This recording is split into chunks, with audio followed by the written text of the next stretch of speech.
Alors, nous allons parler de la DS4 cette fois-ci. Donc, j'ai un petit peu tardé à faire la vidéo, mais je voulais quand même, donc pour le coup, la faire parce que il y a en fait sur cette future DS4 au niveau en électrique une incertitude qui est est-ce que donc pour le coup le fournisseur de batterie, le nouveau fournisseur de batterie, puisqu'avant je ne sais plus si c'était donc LG ou quel était l'autre constructeur. En tout cas, là, ça va être ACC. Ils vont proposer des batteries en termes de densité très très intéressantes et certainement des charges meilleures.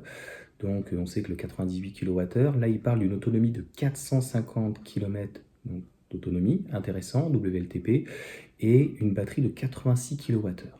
Donc aujourd'hui, et en tout cas, donc la DS4 va proposer ce qu'il sait faire de moins bien, malheureusement.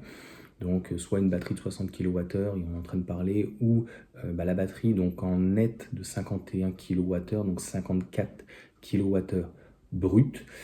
Et par contre, le moteur ne sera pas celui de la 308, alors il faut à n'y rien comprendre, donc ça ne sera pas le 156 chevaux, ni le 130, 156 et le 136 chevaux, donc à la base le 136 pour moi il devrait le supprimer, il est encore dans les 208 etc, donc moteur Continental.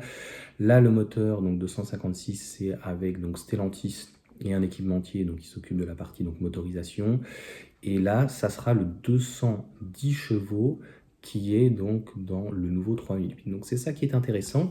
Et donc ce qu'il va falloir regarder finalement, la 308 qui est très très élevée en tarif, qui ne veut pas bouger, contrairement à l'Astra et puis surtout à la concurrence.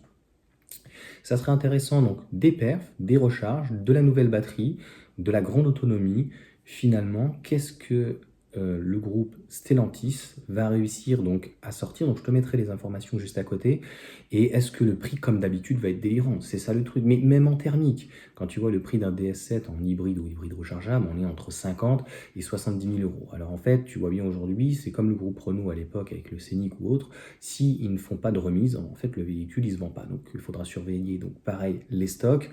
Donc comme je te disais aujourd'hui, l'Astra, on est aux alentours des 40 à 42, 43. Il va falloir de toute façon que ça baisse puisque l'ID3 va démarrer avec de mémoire une batterie de 58 kWh, mais on est sur du brut. Et je pense les 170 chevaux, même si je crois qu'ils ont un autre moteur de 150. Donc 30 000, 10 000 euros donc, d'écart. Est-ce que franchement ça les vaut? Et donc de voir donc la 308 qui est en prix médian entre, en fonction des remises ou non, entre 42 et 45 000 euros quand même, ça fait très très très élevé. Eh bien, combien ils vont réussir à sortir une DS4? Moi j'ai peur que, voilà, encore une fois, que ça soit complètement délirant. Est-ce qu'ils vont la sortir donc, je ne sais pas si c'est prévu pour cette année ou début de l'année prochaine, donc si on a encore, je pense pas, un bonus en dessous de 47 000, donc un prix de départ, mais ça sera pas la grosse batterie. Donc moi ce qui m'intéresse vraiment et clairement, c'est 210 chevaux, la version plus haute, 86 kWh, et voir à combien ça sort. Donc là, c'est un peu l'incertitude.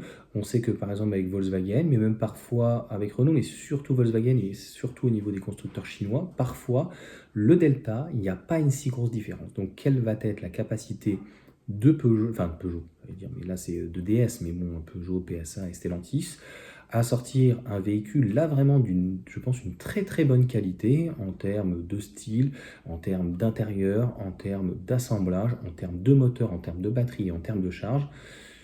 Si c'est plus de 50 000, je pense que ça va être complètement délirant et les personnes vont clairement aller à la concurrence puisqu'on aura clairement beaucoup mieux. Et ce qui va pêcher pour une fois en fait dans sa vie, alors moi je pense toujours à Peugeot parce que la DS finalement n'est plus ni moins que le groupe PSA et une Peugeot si on peut dire, ou une Citroën, mais plus une Peugeot rebadgée, c'est le poids. C'est vraiment le poids, donc au-delà du moteur d'électrique de 210 chevaux, je pense que c'est pas ça le problème, même si voilà, en traction, ça aurait pu être clairement mieux en propulsion, mais 86 kWh, donc avec les batteries ACC qui seront certainement un peu mieux en termes de densité, mais on va être à quel poids? Une tonne 8, une tonne 9, est-ce qu'on va dépasser les 2 tonnes? J'espère pas en tout cas, parce que ça va jouer aussi énormément sur le comportement routier. Ça, c'est pour tous. Il faudra attendre le V3, mais la Smart, pour le coup, la numéro 1 et surtout aussi donc la numéro 3, quand elle est en grande autonomie, elle est à 1 tonne 8. Voilà, propulsion 272 chevaux de mémoire. Clairement, c'est très bien, mais on sent que le véhicule en tout cas est un petit peu lourd. Donc voilà pour ces petites infos, c'est mon avis plutôt à chaud parce qu'encore une fois, ben, on a toutes les infos, il va nous manquer le prix et le prix finalement toujours c'est celui qui va déterminer en fait ben, les ventes, le volume et qu'est-ce que en fait à un moment donné ce que Stellantis veut faire de DS. Ça c'est un autre problème, j'en avais fait donc une vidéo, j'ai si on peut dire un peu peur, pas forcément pour Peugeot parce qu'on voit que les 3008 se vendent très bien et Peugeot a une meilleure notoriété aujourd'hui en termes d'image, en tout cas au minimum que Renault, mais DS, quel est son positionnement par rapport aux autres marques comme Alfa Romeo du groupe Stellantis, où ils ont en plus Maserati, etc. etc.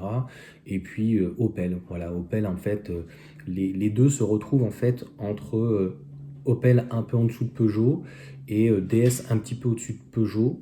Mais bon, est-ce que, voilà, en fait j'ai l'impression qu'à un moment donné, il va falloir faire vendre des marques ou supprimer malheureusement des marques parce que inévitablement, eh bien, un constructeur ou un modèle prend donc sur une autre marque.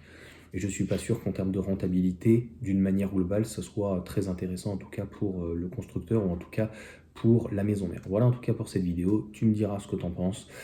Mais comme d'habitude, avec Stellantis, il ne faut pas trop s'attendre à des miracles pour le moment, en tout cas sur les prix. Et sur ce, ciao à tous.